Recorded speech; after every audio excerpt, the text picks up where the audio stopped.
আল্লাহ রাব্বুল আলামিন কোরআনুল কারীমের সূরাতু আন-নূরের ভিতরে আল্লাহ তাআলা বিধান দিচ্ছেন।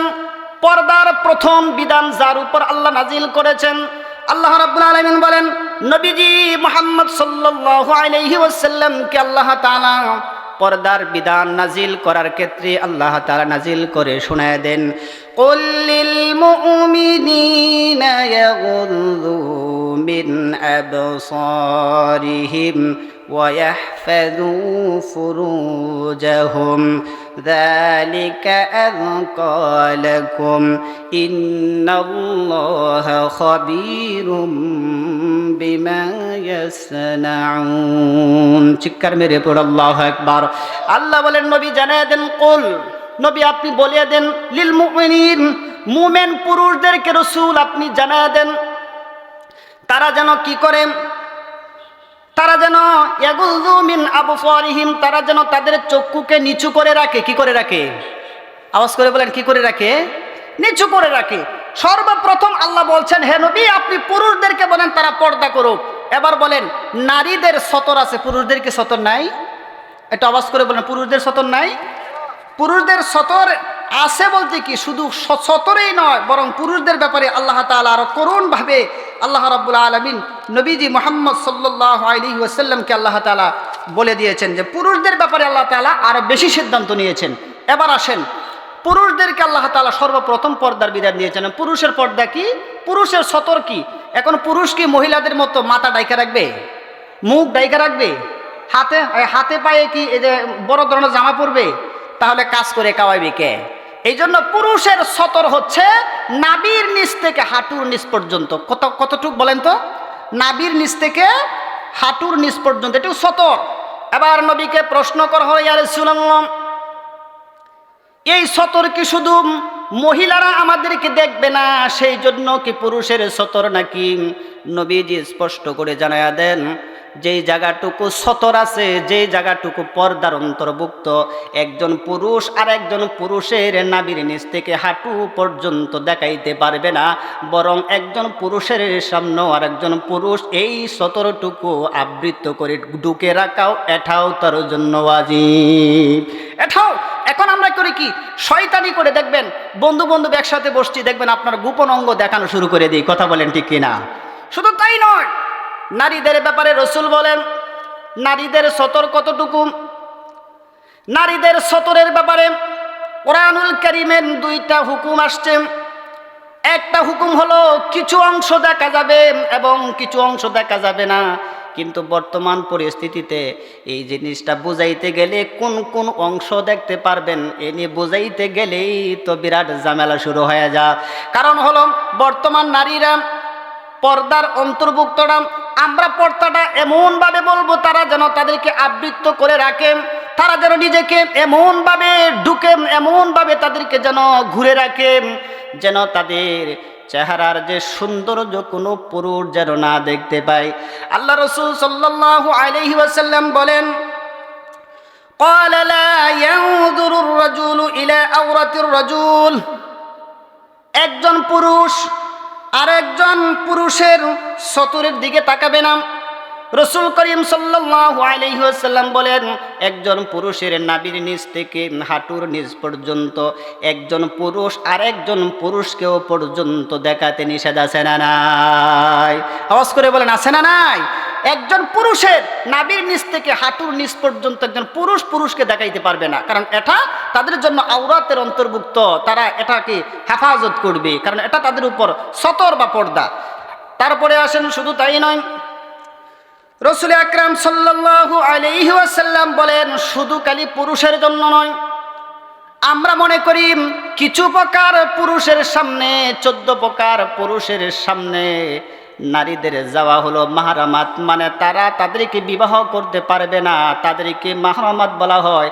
যে সমস্ত পুরুষ তাদেরকে বিবাহ করতে পারবে না, আল্লাহর পক্ষ থেকে হারাম হয়ে আছে।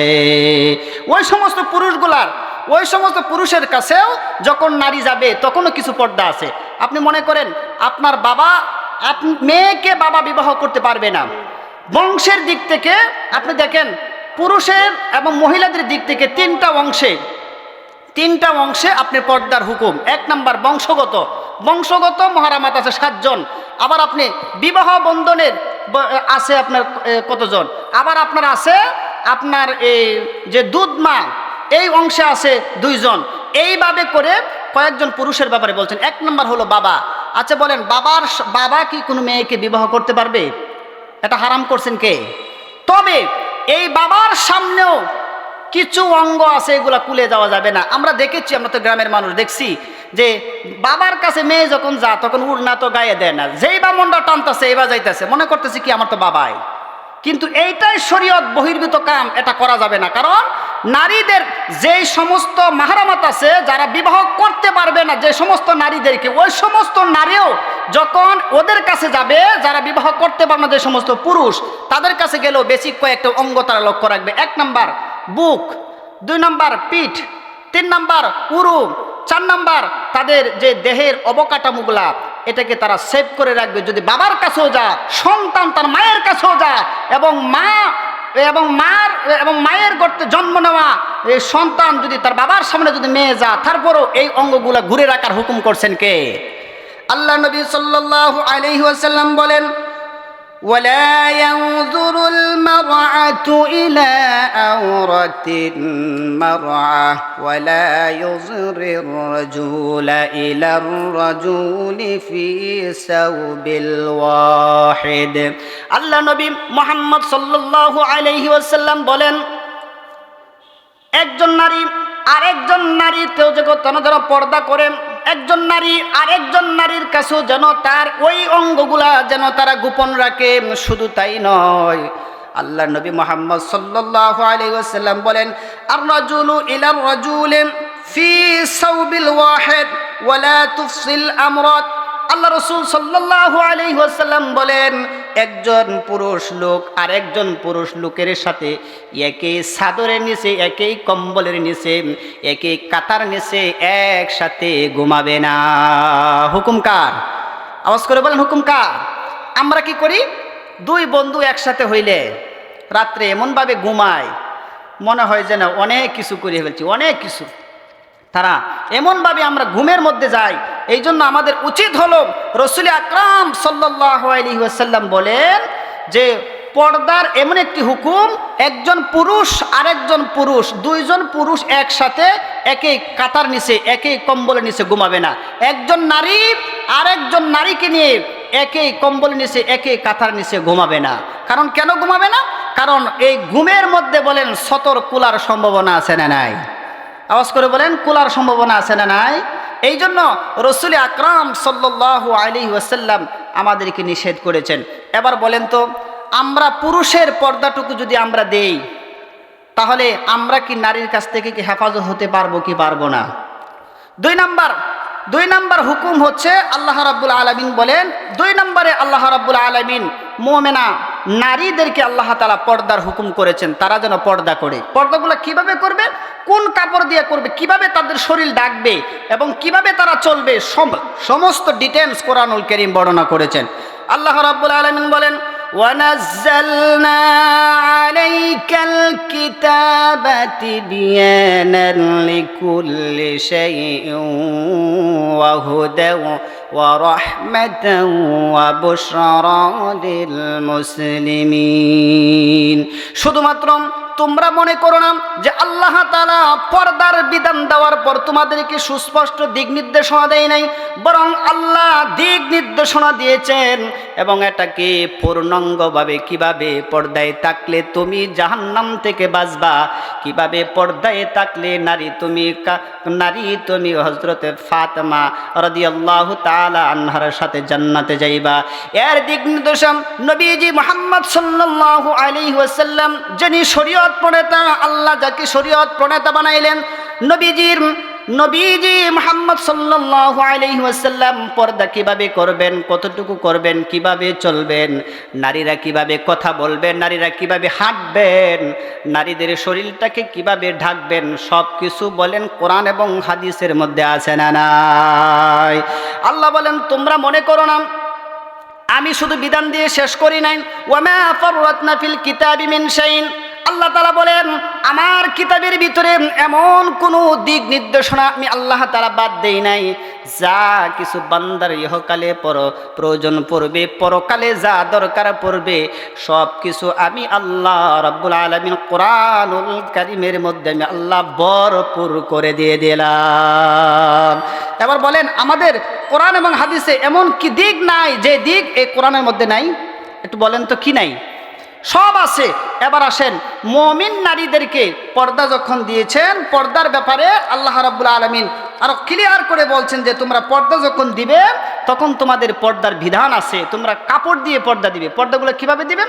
কোরআনুল কারীম বলেন ইয়া বানি আদম ক্বাদ আনজালনা আলাইকুম লিবাসান ইউয়ারি। আল্লাহ তাআলা কোরআনুল কারীমের মধ্যে বলেন তোমরা এমনভাবে তোমরা পোশাক পরিধান করবে, এই পোশাকগুলা তোমরা এই বলেন আমাদের শরীরে যে জামা আছে, বরং এই পোশাক তৈরি করেছেন, এই পোশাক দুনিয়াতে দিয়েছেন একজন, বলেন উনি কে? আল্লাহ বলছেন আমি তোমাদেরকে এগুলা দিছি কেন?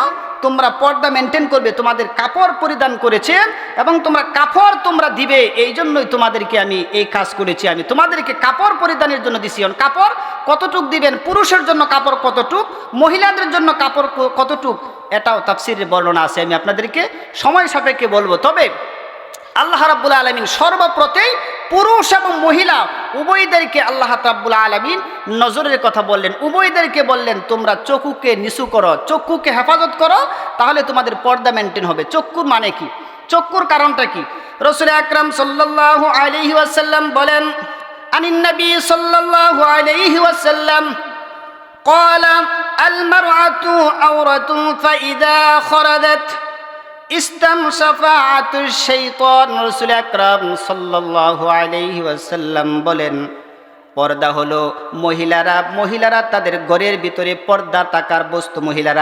ওই মহিলারা যখন ঘর থেকে বের হবে তখন তাদেরকে এমনভাবে শয়তান পুরুষের সামনে সাজায়া তুলবে যেন মনে হবে যে ওর চাইতে সুন্দরী আসমান এবং পৃথিবীতে কোনো নারী হতে পারে না, এত সুন্দর করে তুলবে। দেখবেন আপনার ঘরের ভিতরে একটা ফুটফুটে অত্যন্ত সুন্দর ঘরে স্ত্রী আছে, কিন্তু আরেকটা বান্দরের মতো এক মহিলা, একটা চেহারাটা দেখলে মনে হবে যে তার চেহারাটা এমন একটা খারাপ, কিন্তু যখন শয়তান আপনি যখন তার প্রতি দৃষ্টি নিক্ষেপ করবেন তখন শয়তান তার চেহারাটার মধ্যে এমনভাবে একটা সুন্দর জাপক চোখে তুলে ধরবে যেন মনে হবে যে এর চাইতে সুন্দর আর কোনো নারী হতে পারে না, যা কিছু করা লাগে এর সাথেই করতে হইব। এই জন্য নারীদের পর্দা থাকা জরুরি। আপনি একটা জিনিস আমি বলি, আচ্ছা বলেন আপনারা যারা এখানে আসছেন, এখন যে পরিবেশ পৃথিবীতে আছে, আচ্ছা বলেন কেউ কি পুকুরের পানি কেউ খাবেন? বলেন পুকুরের পানি কেউ খাবেন? কেন খাবেন না? এখন বর্তমানে কিছু ডিজিটাল মার্কা মহিলা আছে, এরা মনে করে নিজেকে সাজসজ্জা করে যখন বের হয় পিছন থেকে কিছু ফুলাফান আমার সাথে পিছনে ঘুরে, কিছু ছেলেপেলেরা ঘুরে। আরে তোমরা মনে করো, তোমরা একটা জিনিস মনে রাখবো, ফসা জিনিসে মাছি ভরে, বেশি কথা বলেন ঠিক কিনা? যেমন পৃথিবীতে যত পুকুরের পানি মানুষ ব্যবহার করে কেউ যেমন খায় না, তোমাদের পিছে যেই সমস্ত ছেলেরা উলঙ্গ তোমরা বের হলে তোমাদের পিছে যেই সমস্ত ছেলেরা তোমাদের পিছনে ঘুরে তাকায় দেখো, এদের কাছে তোমার বিবাহের প্রস্তাব দাও, ওরাই তোমার উপর তুতু মারবে, কথা বলেন ঠিক কিনা? এই জন্য নারীদেরকে আবৃত্ত করে কি সম্মান গেছে না আছে? আচ্ছা বলেন যেই নারীটা তাকে পর্দা মেনটেন করে চলে, বলেন ওই নারীর কি ইজ্জত কমে গেছে? বলেন ওই নারীটাকে কি সমাজে সম্মান কম করে? না, বরং ওই নারীটার সম্মান এই জগতের সবচেয়ে বেশি। এই জন্য আমাদের উচিত কি বলেন তো, আমার মা বোনকে কি করা? পর্দায় দেওয়া। এবার আসেন আমি আপনাদেরকে বলি, একটা নারী হাদিসের মধ্যে পাওয়া যায়, আমরা জীবন বড়াই বলছি এই যে দায়ুসের অন্তর্ভুক্ত নারী, কিন্তু না, হাদিস তার উল্টা প্রমাণ করছে, দায়ুস পুরুষ হয়, দায়ুস নারী নয়, দায়ুস পুরুষ হয়। আল্লাহ নবী মুহাম্মদুর রাসূলুল্লাহ সাল্লাল্লাহু আলাইহি ওয়াসাল্লাম বলেন একটা নারীকে যখন জাহান্নামে যাওয়ার জন্য যখন তার গুনার পর পরিমাণ হয়ে যাবে, জাহান্নামে যাওয়ার জন্য যখন নির্ধারণ করা হবে জাহান্নাম তোমার উপর অবধারিত হয়ে যাবে, তখন ওই নারীটাকে জাহান্নামে যাওয়ার পূর্বে নারী 4 জন পুরুষকে তার পর্দার জন্য দায়ী করবেন। 4 জন পুরুষকে নিয়ে একটি নারী জাহান্নামে যাবে। আওয়াজ করে বলেন কয়জন? একটু বুঝে শুনে বলেন, কয়জন পুরুষ যাবেন একটা নারীর জন্য জাহান্নামে? 4 জন। একটা নারীর জন্য 4 জন পুরুষ জাহান্নামে যাবেন। 1 নম্বর হলো যেই বাবা সন্তানটারে ছোটবেলা থেকে শুরু করে, বিশেষ করে বাবারা মেয়ের জন্য বেশি পাগল থাকে, বেশি আদর করে।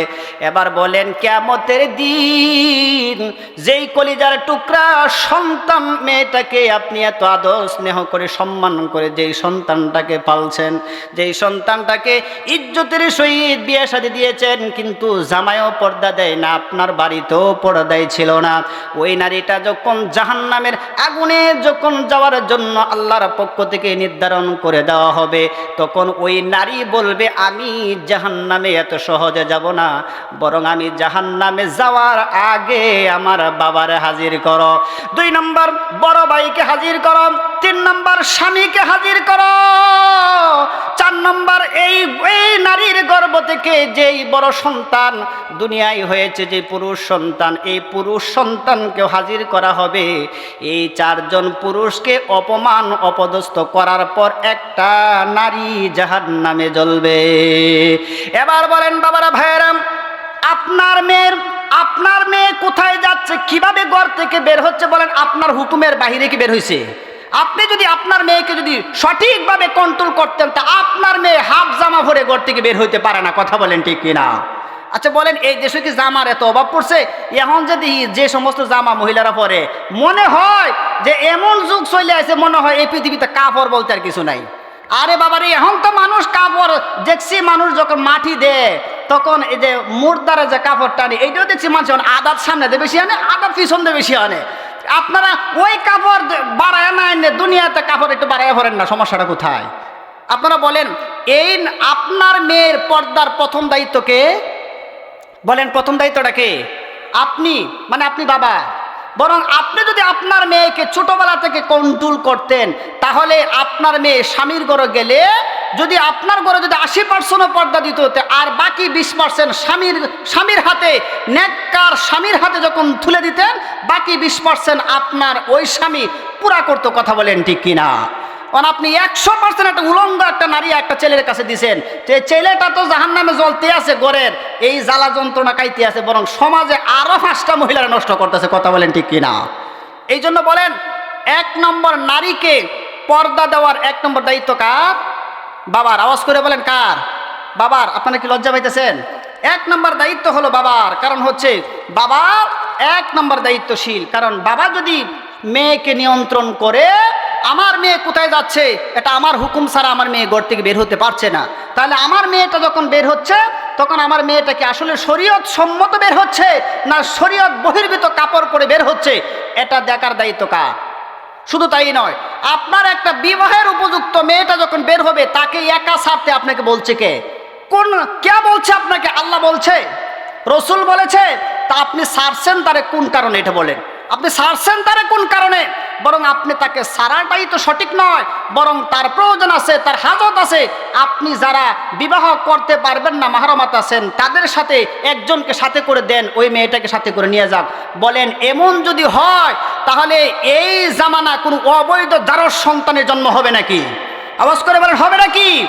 এই দেশে অবৈধ জারজ সন্তানের জন্ম হয়েছে, বেশি জন্ম হয়েছে বিদায়, সত্যের চাইতে বেশি জন্ম হয়েছে বিদায় আজ এই দেশে ইসলামের কথা বললেও আজও আলেমদেরকে এই অনেক শাস্তি দেয়। কথা বলেন ঠিক কিনা? করা কোনো ভালো মানুষের সন্তান, যার মায়ের পেট ভালো, তার এই সন্তান একটা পর্দাসীন নারীর গর্তে সন্তান জন্ম নেওয়া, এই সন্তান কখনো আলেমদেরকে হেয় প্রতিপন্ন, রাজাকার এবং তাদেরকে দেশ বিদ্রোহী বলবে না। কথা বলেন ঠিক কিনা? আচ্ছা বলেন, আলেমরা কার ক্ষতি করছে? কার ক্ষতি করছে? এই জন্য আমার সন্তান মানুষ হওয়ার ভূমিকা আমার অনেক বেশি। এই জন্য আমরা যারা বাবা আছি, যার ঘরে মেয়ে আছেন, বলেন প্রত্যেকে আজকে থেকে বলেন যে এই হুকুমটা আমরা পালন করব, যে আমার মেয়েকে আমি পর্দা দিব, ইনশাআল্লাহ। রাজি আছেন? আচ্ছা বাবারা, আমি তো আপনাদের এলাকারই সন্তান, আমার একটা মেয়ে আছে 2 বছরের একটা মেয়ে আছে। মা যখন ঘর থেকে বের হয়, হাত মোজা পাও মোজা দেয়, বুকরা ভরে, তখন ওই দিনকা বাড়িতে আসছে, নানু বাড়িতে আইসা তার বড় মামারা বলতেছে আমি পর্দা দিব। পরে বলছে কি করবা? কয়েকটা বুকরা বানাও। পরে এই বুকরা বানাইতে গিয়ে সারা কিশোর গুইডে একটা দোকানে একজনে বানায় দিবে, কয় তো ছোটো বুকরা কীভাবে বানাবে, এই বুকরা আমার মেয়ের জন্য বানাইছে। আচ্ছা বলেন, এই যে ঘরের যে একটা বেসিক কালচার, এটা তো আপনি তৈরি করবেন, এটা তো আপনি তৈরি করবেন। আমি যেভাবে চলি আমার সন্তান হবে, এটাই স্বাভাবিক। কথা বলেন ঠিক কিনা? এটা হবে, এটাই স্বাভাবিক, কারণ আমার স্ত্রী এটা করছে না, সে দেখে নাই।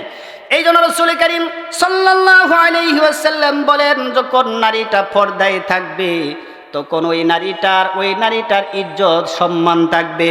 2 নাম্বার হলো, নারীটা যখন রাস্তা থেকে বেপরদা অবস্থা বের হয়ে যাবে, শয়তান তার উপর এমনভাবে ঝাল বুনবে, এমনভাবে তার সৌন্দর্য প্রকাশিত করবে, তাহলে এই যুবকগুলা তার সাথে ইফতিজিং করার জন্য প্রস্তুতি নেবে। বাবারা ভাইরা, শুধু তাই না, আল্লাহ নবীজি সাল্লাল্লাহু আলাইহি ওয়াসাল্লামের মেয়ের জামাই হযরতে আলী রাদিয়াল্লাহু তাআলা আনহু একদিন নবীজিকে প্রশ্ন করলেন, ইয়া রাসূলুল্লাহ, আমার চোখ যদি নিচু করে চলি, হঠাৎ যদি আমার চোখের সামনে যদি একজন নারী পড়ে যায়, তাহলে আমি ওই নারীকে কিভাবে দেখব? আল্লাহ রাসূল বলেন, তুমি একবার দেখবা, হাদিসে প্রমাণ। রাসূলুল্লাহ সাল্লাল্লাহু আলাইহি ওয়াসাল্লাম বলেন, লি আলিয়িন ইয়া আলিয়ুম লা তাত্তাবিউ নাযরা ফাইন্না লাকাল উলা, তুমি যে প্রথম তোমার দৃষ্টিটা নারীর চেহারার উপর পড়েছে, এটা তোমারই নজর ছিল, কিন্তু 2 নম্বর হলো ওয়ালাইসাত লাকাল আখিরা, তুমি যদি দ্বিতীয়বার যদি তুমি তার প্রতি চাও, এটা তোমার নজর নয়, বরং একটা পুরুষ আর একটা নারীর দিকে যখন তাকা, দ্বিতীয়বার তাকানোটা তোমার নয়, বরং এটা শয়তানের সবচাইতে বিষাক্ত তীরের ভিতরে একটা তীর। একটা বেগনা নারী দিকে একটা পুরুষ এত কুনষ্টি দিক দিতে তাকায়, যা শয়তানের তীরের মধ্যে বিষাক্ত একটা তীর ঢুকায়া দেয়। কথা বলেন ঠিক কিনা? এই জন্য বাবারা, যখন আপনি তাকাবেন, মাত্র একবার তাকাবেন। তবে বাবা, আমি ওই হাদিসটা পরে আমি একটু নিজেকে একটু সংশোধন করতে চাইলাম, চিন্তা করলাম, আমি তো ঢাকা মসজিদে যখন তাকি বের হয়েছে, একদিন জুম্মা থেকে আলোচনা করে বের হলাম, ভাবলাম নিজের চোখটাকে কিভাবে হেফাজত করা যায়। আমি যখন ডাইনে চাইলাম, তখনও দেখি হাফ লেডিস সামনের দিকে তাকানো আছে, এমনভাবে তাকানোর কোনো রাস্তা নাই। আমি যখন ডান দিকে তাকাইলাম, তখনও দেখি এই উলঙ্গ নারী আসতেছে। আবার যখন বাম দিকে তাকাইলাম, একই অবস্থা। পিছনের দিকে ঘুরে দেখলাম, একই অবস্থা। চতুর্দিক থেকে এখন যে পরিবেশ আসছে, যেই দিকে তাকান বলো, নারী থেকে এই চোখকে হেফাজত করা কঠিন না সহজ কাজ? আওয়াজ করে বলে, কঠিন না সহজ কাজ? বাজারে যাবেন, যেই দিকে তাকাবেন এই দিকে নারী পাবেন। বর্তমানে আমাদের এই গ্রাম অঞ্চলে বাজারেও গিয়ে শান্তি নাই, যেই দিকে তাকাবেন সামনে চাইলো নারী, পেছনে চাইলো নারী, ডাইনে চাইলো নারী, বামে চাইলো নারী। তখন আমি ভাবলাম যে এত দিক থেকে তাকাইলাম, চতুর্দিক থেকে নারী দেখতে পাইলাম, এবার আমি উপরের দিকে তাকাই, মনে হয় উপরের দিকে তাকাইলে মনে নিরাপত্তা পাওয়া যাবে। কিন্তু বাবারে, এখন এমন এক পরিবেশ আসছে, যখন 2 তালা 3 তালার দিকে তাকাবেন, দেখবেন ওইখানে তো নিচে যে কিছুটা ছিল, উপরে তাকায় দেখবেন একটা ডেক সেটের সাথে গানের তালে তালে মহিলারা উলনা সারাও নাচে। কথা বলেন ঠিক কিনা? এই চোখকে হেফাজত করা, উপরে চাইলেও শান্তি নাই, ডাইনে চাইলেও শান্তি নাই, বামে চাইলেও শান্তি নাই, পিছনেও শান্তি নাই, সামনেও শান্তি নাই। চতুর্দিক থেকে বলেন, এই ফিতনা আছে না নাই? একটু জোরে বলেন, এই ফিতনা আছে না নাই? বলেন, এই ফিতনা থেকে বাঁচার জন্য 1 নম্বর ফ্যাক্টরি হচ্ছেন আপনি। বাবা, আপনি ভূমিকা পালন করেন, এই রাস্তার ছেলেপেলেগুলা, পুরুষগুলা নিরাপত্তা থাকবে। কথা বলেন ঠিক কিনা? কিন্তু আপনি আর আমি করছি কি? আমার মেয়ে, আমার ছেলে কোথায় যাচ্ছে তা আমরা নজর করে দেখছি না, আমরা তা কিছুই করছি না, আমরা এটাকে কিছু মনেই করি না। কারণ আমরা কি করছি? আমরা দেখেন সমাজটা এমনভাবে গেছে, আমার সন্তান বড় হয়েছে, মা দেখবেন একটা সাবালক ছেলের কাছে, ছেলে বিয়া করছে, এই ছেলের কাছে মা যখন যা উল্না নাই, যদিও তা হ্যাঁ কিছুটা দিছে কিছুটা নাই, এইভাবে সন্তানের সামনে যা। বলেন, এটা কি শরীয়ত সম্মত কাজ? আপনি মায়ের গর্ত হয়েছেন, আপনি মনে করেন না যে আমার মা আমার জন্য সারা জীবন মার কাছে এভাবে মায়ের স্তন তো আমি ছোটবেলা খাইছি, এই জন্য মনে হয় মা বড় হয়েছে, হন মা এমনই আছে। কথা বলেন ঠিক? এটা এমন হবে? আল্লাহ নিষেধ করছেন না, তাকে এই অবস্থা দেখবা দূরের কথা, বরং তুমি যখন নাবালক থেকে সাবালক হবা, তখন তুমি তার ঘরে ঢুকলে পর্যন্ত অনুমতি নেবা। দিতেছে, হুকুম দিচ্ছে কে? আওয়াজ করে বলেন, হুকুম দিচ্ছে কে? আল্লাহ রাব্বুল আলামিন বলেন, ওয়া ইযা বালাগাল আতফালু মিনকুমুল হুলুম فليستأذنوا كما استأذن الذين من قبلهم আল্লাহ রাব্বুল আলামিন নবীজি মুহাম্মদ সাল্লাল্লাহু আলাইহি ওয়াসাল্লামকে বলেন ওয়া ইযা যখন বালাগা যখন আপনার সন্তানটা যখন সাবালক থেকে বালাগ হয়ে গেছে মানে একটা নারীর অঙ্গ প্রত্যঙ্গ সম্পর্কে যখন আপনার ছেলেটা বুঝতে পারবে তখন আপনার ছেলেটা কি করবে আতফালু মিনকুম হুলুম তখন তোমার এই সন্তানও বলো আল্লাহর হুকুম মানা দরকার আছে না নাই জোরে বলেন আছে না নাই কেমন ভাবে হুকুম মানবে আল্লাহ তাআলা বলেন ফাস্তাজিনু তখনও এই সন্তান যখন বড় হবে সন্তান যখন মার অঙ্গ প্রত্যঙ্গ সম্পর্কে বুঝবে তখন ওই সন্তান কি করবে এই যে আগের নিয়ম অনুযায়ী মায়ের ঘরে ঢুকলে ওই সন্তানও অনুমতি নেবে হুকুম দিচ্ছে কে আওয়াজ করে বলেন হুকুমটা দিচ্ছে কে আর এখন আমাদের পরিবেশটা কি বলেন মায়ের ঘরে গেছেন অনুমতি নিছেন এই সমাজে কে আছেন একটু বলেন তো কিন্তু মা কি আপনার কাছ থেকে পর্দার অন্তর্ভুক্ত নয় আপনি মাকে উলঙ্গ দেখছেন আপনার নিজের কাছে লজ্জা লাগে না আপনি মাকে বলেন মা আমি ছোট ছিলাম তোমার স্তন খেয়েছি তোমার পেট থেকে আমি বের হয়েছি তুমি আমাকে অনেক স্নেহ সম্মান করে বড় করেছ কিন্তু মা এটা তো আল্লাহর হুকুম তোমার দেহটা আমার সামনে ডেকে রাখো কারণ আমি চাই না তোমাকে আমি এই অবস্থায় দেখি কথা বলেন ঠিক কিনা তাহলে বলেন এই মা যদি আপনার মা জানে না আপনার মা মূর্খ আমার মা মূর্খ আমার মাকে আমি যে কিছু শিখেছি আল্লাহ আমাকে শিখার যোগ্যতা দিয়েছেন তৌফিক দান করেছেন বলেন আমার মাকে এই বোঝানোর দায়িত্ব কি আমার আছে না নাই আওয়াজ করে বলেন আছে না নাই আল্লাহ তাআলা বলেন তোমরা যখন তোমার মায়ের ঘর সহ তোমরা যখন ঘরের ভিতরে ঢুকবা যখন তোমরা পরিপূর্ণ বয়স উপনীত হয়ে যাইবা তখন তোমরা তোমার মায়ের ঘরে ঢুকলেও তোমার মায়ের পক্ষ থেকে অনুমতি নিতে হবে অনুমতি শুধু নিবেনই না যতক্ষণ না পর্যন্ত মা অনুমতি দিবে ততক্ষণ পর্যন্ত ঘরে ঢুকবে না আল্লাহ রাব্বুল আলামিন এই আইন নতুন করে না বহুত পুরানা আল্লাহ তাআলা বলেন ইয়া আইয়ুহাল্লাযীনা আমানু লা তাদখুলু বুয়ুতান গায়রা বুয়ুতিকুম হাত্তা তা'তানিসু ওয়া তুসাল্লিমু আলা আহলিহা আল্লাহ রাব্বুল আলামিন বলেন শুধু খালি তোমরা নয় বরং তোমরা হে মুমিনগণ যারা ঈমান আনছো যারা আল্লাহর প্রতি বিশ্বাস করেছো লা তাদখুলু তোমরা ঢুকবে না বুয়ুতান ঘরের ভিতরে গায়রা বুয়ুতিকুম যতক্ষণ না পর্যন্ত ঘরের ভিতর থেকে অনুমতি না আসবে এতক্ষণ পর্যন্ত ঢুকতে নিষেধ করেছেন একজন বলেন উনি কে আওয়াজ করে বলেন উনি কে আল্লাহ বলছেন আমি তোমাদেরকে যতক্ষণ না পর্যন্ত ঘরের ভিতরে যিনি আছে আপনার মা মন্দ কি আপনার মা ঘরের ভিতরে আছে আপনি দরজার সামনে দাঁড়ায় বলেন আসসালামু আলাইকুম ঘরের ভিতরে একবার সালাম দিবেন একটু ওয়েট করবেন অপেক্ষা করবেন আর এমন বোকামি করবেন না দরজাটা খুললেই যেন আপনাকে দেখা যায় এমন নয় আপনি একটু অ্যাঙ্গেল হয়ে দাঁড়াবেন একটু আনমনন হয়ে অন্যদিকে ফিরে দাঁড়াবেন যাতে দরজা খুলে যেন আপনাকে দেখে আবার দরজাটা ধাক্কা দিয়ে ভিতরে যেন সেভ হয়ে আপনার কাছে আসতে পারে এই অ্যাঙ্গেলে আপনি দাঁড়াবেন কি করবেন সালাম দিবেন যদি ভিতর থেকে সালামের জবাব না আসে আপনি আরেকবার সালাম দিবেন যখনই ভিতর থেকে জবাব না আসবে তৃতীয়বার আবার আপনি সালাম দিবেন যখন ভিতর থেকে জবাব না আসবে আপনি কামব্যাক ফিরে যাবেন কিন্তু ঘরের ভিতরে ঢুকতে পারবেন না এই হুকুম দিয়েছে কে আওয়াজ করে বলেন হুকুমটা দিয়েছে কে আর আমাদের পরিবেশটা এমন হয়েছে মা বাবা একসাথে বিছানার মধ্যে রুমের মধ্যে শুয়ে আছে প্রচন্ড গরমের ভিতরে মা সারাদিন সংসারের কাজ কাম করে মা ঘরের ভিতরে জোহরের সময় প্রচন্ড গরমের কারণে মা ঘরে গেছেন বাবা বিছানায় শুয়ে আছেন মা গরমের যন্ত্রণা শরীর থেকে কাপড়গুলা রাইকা বাতাস ফ্যানের বাতাস খাচ্ছেন ওই দিক থেকে আপনি একজন তাজা একজন তরুণ যুবক বিবাহের উপনীত সময়ের বয়স একজন যুবক তুমি মারকে সালামও দেও না মায়ের কাছ থেকে অনুমতিও নেও না মার ঘরে দৌড় দিয়ে যখন ঢুকে যাও মা লজ্জায় তোমাকে দেখে কি দিয়ে দেহ ডাকবে মা দেখবেন একটি তাড়াহুড়া শুরু করে দেয় ঠিক কিনা বলুন বলেন আজকেরা আপনারা যারা আজকে আসছেন বলেন আমার মার ঘরে অনুমতি ছাড়া ঢুকবেন আরো কথা বলেন মার ঘরে অনুমতি ছাড়া ঢুকবেন কিভাবে অনুমতি নেবেন যেমন ভাবে অনুমতি নিয়েছিল তোমার পূর্বপুরুষগণ মানে হচ্ছে আল্লাহ তাআলা যে সিস্টেম শিখাইছেন এই সিস্টেমে যারা অনুমতি নিয়েছে তাদের ব্যাপারে আল্লাহ রাব্বুল আলামিন এই কথাগুলা বলেছেন এবার আসেন জিনা শুধুমাত্র আমরা মনে করি জিনা বলতে এটা বুঝি যে একটা নারীকে দর্শন করা, এটার নামই কি জিনা? জিনা অনেক প্রকার।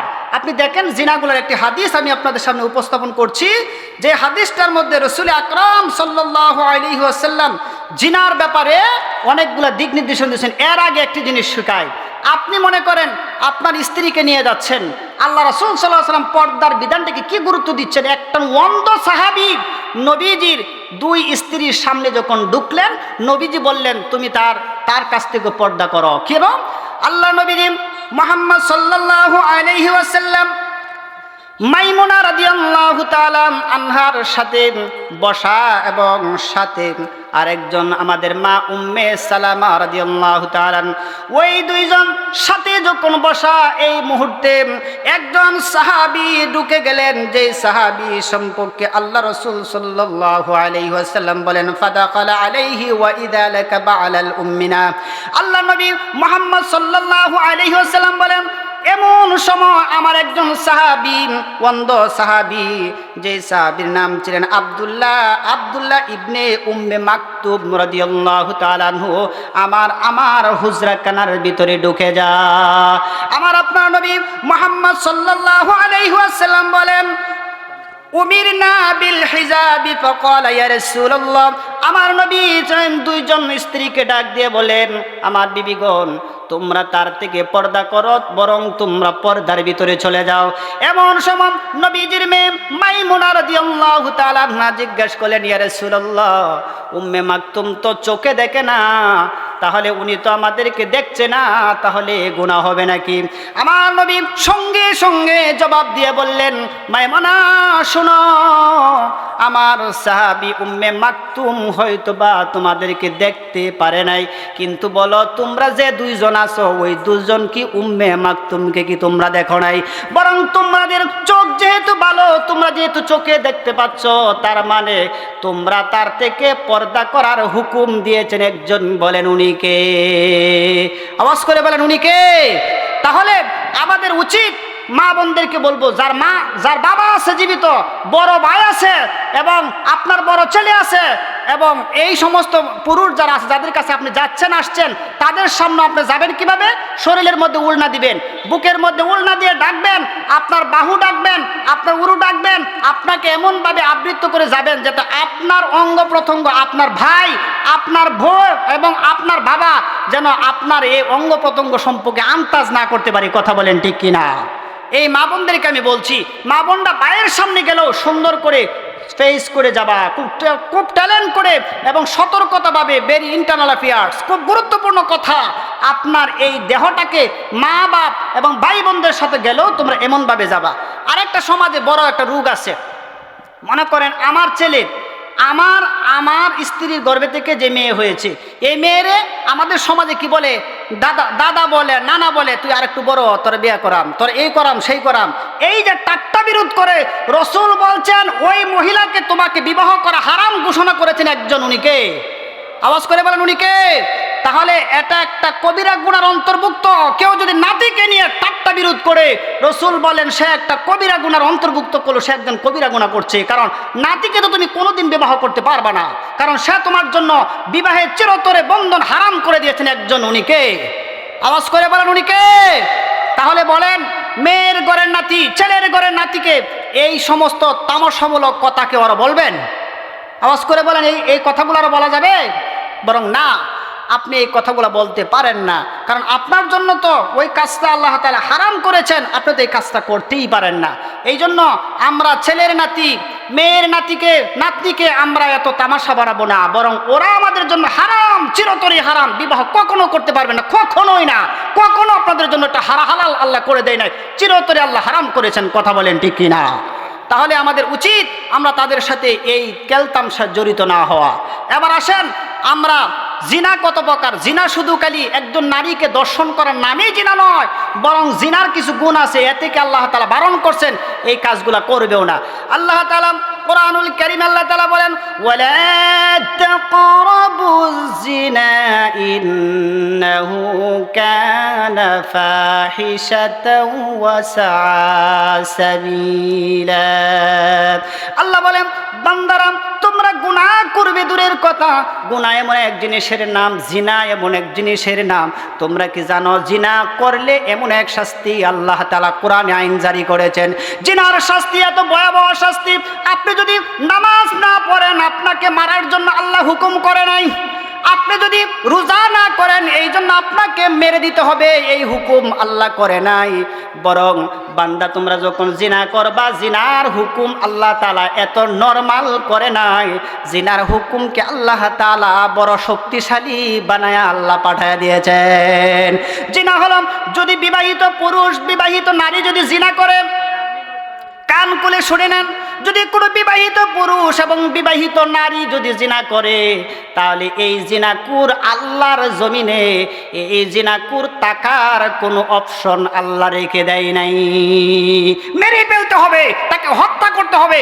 এবার বলেন, একটা জিনাকুরকে যদি হত্যা করা হতো তাহলে বাংলার এই ভূমির মধ্যে শত শত মা বোনরা আজকে লাঞ্ছিত অপমানিত হয়ে তারা বিভিন্ন নেতা নেত্রীর ঘর থেকে তারা নিজের দেহ বিক্রি করতে হইতো না। কথা বলেন ঠিক কিনা? কারণ আমরা কি করেছি দেখেন, বর্তমানে নারীদের দেহের বিনিময়ে অনেক কিছু হয়, অনেক কিছু হয়, কিন্তু আপনারা বুঝেন, যদি একটাকে যদি বাইতুল মোকাররমের সামনে যদি টুলিং মেরে পাথর মেরে বুক পরিমাণে গেড়ে যদি পাথর মেরে যদি হত্যা করা হতো, তাহলে বলেন এই বাংলার জমিনে নারীগুলা ঘরের দরজা উদাম করে ঘুমাইতো, তারপরও একটা যুবক ঘরের ভিতরে ঢুকতো না। কথা বলেন ঠিক কিনা? বলেন এই হুকুম কার? বলেন এই হুকুমটা কার? কিন্তু আমরা কি করছি, আমাদের অবস্থাটা আপনি নির্ণয় করেন। একটা শুধু খালি তাই নয়, দেখবেন একটা ডিভোর্সি নারীকে সমাজে কেউ বিবাহ করতে রাজি না, কিন্তু দেখেন একটা ডিভোর্সি নারীর পিছে দেখবেন 100 যুবক ছেড়া লাগিয়ে রয়েছে খালি ফ্যাম করার লাগে। এর কারণ কি জানেন? এর কারণ হচ্ছে তাকে বিবাহের জন্য যায় না। মা, তোমাদেরকে আমি অনুরোধ করে বলছি, তোমরা অনেক দামি জিনিস। কারণ রাসূল বলেন তোমরা কত দামি, তোমরা যদি নিজে চিন্তা, তাহলে কোনোদিন বকাটে ছেলের হাতে তোমাদের দেহ বিলীন করতে হইতো না। কারণ তুমি তো জানো না, তোমার পেট থেকে নবী মুহাম্মদ জন্ম নিয়েছেন। তোমার পেট থেকে এত একজন আর দুইজন নবী নয়, হাজার হাজার নবী তোমার মতো মায়ের পেট থেকেই তো জন্ম হয়েছে। ঠিক কিনা বলুন? আচ্ছা বলেন, আমি আর আপনি, আজকে আমি একজন এই আপনাদের এলাকারই একটা সন্তান, এই ছেড়ে বসাইছেন। আচ্ছা বলেন, আমি কি আকাশ থেকে পড়ছিলাম? কথা বলেন, আমি কি আকাশ থেকে নয় ভাড়া পড়ছিলাম? না আমি কলা গাছ পাইরে বেরিয়েছি? কোনো কিছু নয়, বরং আমি একটা মায়ের পেট থেকে বের হয়েছি। কথা বলেন ঠিক কিনা? এই যে আজকের মাহফিলে যিনি প্রধান বক্তা, আন্তর্জাতিক মুফাসসিরে কোরআন ডক্টর আবুল কালাম আজাদ বাছার, বলেন উনি কি কোনো মায়ের ঘর থেকে জন্ম নেয় নাই? তার এই সুনাম শুধু খালি তার আমাদের দেশে নয়, সারা বিশ্বে তাদেরকে চিনে। আচ্ছা বলেন, এমন একটা সন্তানের মা হওয়াতে এই মা কি গর্বিত নয়? আওয়াজ করে বলেন, এই মা গর্বিত নয়? আল্লাহ নবী তোমাদেরকে শিক্ষা দেয়, রে মা, তোমরা যদি তোমাদের নিজেদের ইজ্জতের কথা চিন্তা করতা, তোমরা যদি নিজেদেরকে তোমরা এটা বুঝতে পারতা তোমরা কত দামি সম্পদ, তোমরা তা জানো না।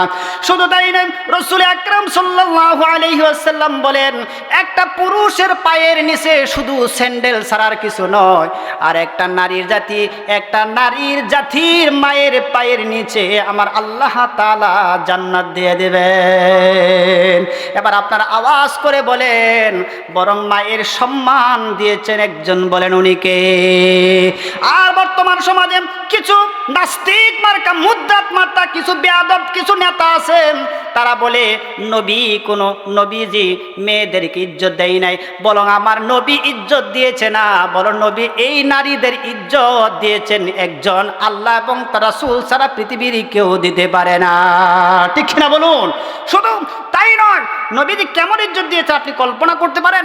নবীজি একদিন গোশত বন্টন করছেন, এমন সময় বৃদ্ধ একজন নারী নবীর কাছে গেলেন, নবীজিকে নাম ধরে সম্বোধন করলেন।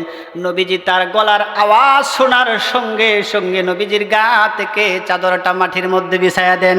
এটা সাধারণ কোনো চাদর নয়, যেই চাদরের মাঝে জিব্রাইল বসার সাহস পায় নাই, যেই চাদরের মধ্যে আসমান এবং জমিনে কেউ স্পর্শ করার সাহস পায় নাই, ওই নারী যখন আসলেন নবীজি গা থেকে নিজের চাদরটা জমিনের মধ্যে বিছায়া দেন। আর ওই মহিলাও কোনো দ্বিধাদ্বন্দ্ব করে নাই, বিনা দ্বিধায় নবীজির চাদরের মধ্যে বসে যান। ওই মহিলা যখন আসলেন, নবীজি উঠা থেকে থেকে দাঁড়িয়ে যান। আবার যখন মহিলা যখন নবীর সঙ্গে কথা বলে যখন চলে যা, নবীজি আবার উঠে দাঁড়ায় গেলেন, এত সম্মান দিলেন। এবার হযরতে উমর ইবনুল খাত্তাব রাদিয়াল্লাহু তাআলা আনহু জিজ্ঞেস করলেন, ইয়া রাসূলুল্লাহ, যেই চাদরের ভিতরে জিবরাইল পর্যন্ত বসতে সাহস পাই না, নবী গো জানতে চাই এটা কেমন মহিলা, যেই মহিলা আপনার চাদরে বসতে কোনো দ্বিধাদ্বন্দ্ব করে নাই, এবং আপনি যেই মহিলার জন্য বিশ্বনবী দাঁড়ান আর একবার বসেন, এই মহিলাকে? আবার নবী চোখের পানিগুলো ছাইরা দিয়া বলে, এই উমর, তুমি কি জানো না আমি নবী জীবনে কোনো দিন বাবারে জীবনে দেখি নাই, আমার বাবারে বাবা বলে ডাক দিতে পারি নাই। ওরে ওমর,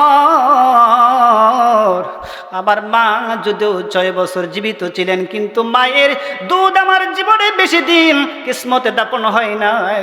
তোমরা কি চিনো না এই মহিলা কোনো সাধারণ মহিলা নয়, উনি আমার দুধ মা হযরতে হালিমাতুস সাদিয়া। দুনিয়ার নারীরা শোনো, আমার নবীজি তোমাদেরকে এত গুরুত্ব দিয়েছেন, এত মর্যাদা দিয়েছেন, কিন্তু তোমরা সাধারণ মাত্র 3% 3 নম্বর যুবকদের কারণে রাস্তাঘাটে উলঙ্গ হয়ে চলো, পিছন দিক থেকে তোমাদেরকে দেখে শীষ দেয়, তোমাদেরকে দিয়ে তামসা দেয়। তোমরা মনে করো না যে তোমরা গর্বিত, বরং তোমরা এমন এক জিনিস, যেমন কলার উপরে যখন বাকল থাকে তখন কলার অনেক দাম, কিন্তু তোমরা কি জানো ওই কলা যদি ছিলে যদি বাজারে রাখা হয়, মানুষ এত নিয়ে কষ্ট করবে কেন? ছিলে রাখলাম, খালি বাড়িতে নিয়ে খাইবো। আপনারা বলেন, এই যে শতাশতি মাছি বসবে, কোনো দিন কেউ কি শিলা কলা বাজার থেকে কিনে আনবেন নাকি? আনবেন? কেউ আনবেন না। যেমন আমি ছোটবেলা আমি একটা ঘটনা বলি, আমার দাদা কিন্তু আমরা জীবনও দেখি নাই, আমার চাচা পেটে থাকা অবস্থায় আমার দাদা দুনিয়া থেকে বিদায় হয়ে যায়। তা আমাদের গ্রামের কিছু দাদারা বলতো, তোরা যখন বিবাহ করস তখন দেখবি মেয়ে খুঁজে বার করা বিরাট কঠিন হয়ে যাবে। আমি বললাম অনেক সময়, তখন আরেক দাদা উঠে বললো, কে আর কষ্ট হয়ে যাবে, হ্যাঁ মহিলা মাদ্রাসা দিনে ভিতরে সত্যি মহিলারা যাইতেছে, এত কষ্টের কি আছে? শুন, এমবে দেখবে নারী পাওয়া যায়, কিন্তু আসল বউ কুজ্জে দেখ, মহিলা কুজ্জে দেখ, কুজ্জা ভাইতে না কয় একটা গ্রাম দিগালে। কথা বলেন ঠিক কিনা? তো তোমরা যেমন সমাজে এভাবে চলো, তোমরা মনে করো না তোমাদের কেউ ভালো বলে, বরং তোমাদেরকে ছেলেরা বুক করবে, কিন্তু তোমাদেরকে বউ বানাবে না। কথা বলেন ঠিক কিনা? এই জন্য মাদেরকে বলবো, তোমাদের ইজ্জত তোমরা বুঝো। তোমাদের ইজ্জত শুধু তাই নয়, তোমাদের ইজ্জত নবীজি মুহাম্মদ সাল্লাল্লাহু আলাইহি ওয়াসাল্লাম দিয়েছেন, এবং তোমার মতো মায়ের পেট থেকে হাজার হাজার আলেম এই জগতে চলছে। কথা বলেন ঠিক কিনা? এই জন্য রাসূল বলেন, জিনা হলো 1 নম্বরে জিনা। জিনার ব্যাপারে জিনা অনেক প্রকার হয়ে থাকে। 1 নম্বরে জিনা হলো আপনার 1 নম্বরে জিনা হলো 2 চোখের জিনা হলো পর নারীর প্রতি দৃষ্টি নিক্ষেপ করা। বলেন এই চোখের জিনা আছে না নাই? চোখের জিনা আছে না নাই? 1 নম্বর চোখের জিনা। চোখের জিনা, কারণ এই চোখ দ্বারা বিরাট জিনা করে মানুষ, চোখের মাধ্যমে মানুষ অনেক গুনাহ করে। আমি তো আগে বলেছি যে বর্তমানে এমন এক পরিস্থিতি সৃষ্টি হয়েছে, আপনি পৃথিবীর চতুর্দিক থেকে যেই দিকে তাকাবেন এই দিকেই আপনি তাকায় দেখবেন, শুধুমাত্র যেই দিকেই তাকাবেন সেই দিকেই দেখবেন এই জিনা করার মতো খালি নারীরা চতুর্দিক দিকে। কথা বলেন ঠিক কিনা? এই জন্য আমাদের উচিত হলো আমাদের চোখকে হেফাজত করা। কথা বলেন, আপনারা কি এই কথাতে একমত যে আমাদের চোখকে হেফাজত করা দরকার আছে না নাই? আমরা প্রত্যেকে আমাদের কি চোখকে হেফাজত করে চলবো কি চলবো না? এবার সবাই 2টা হাত তুলেন।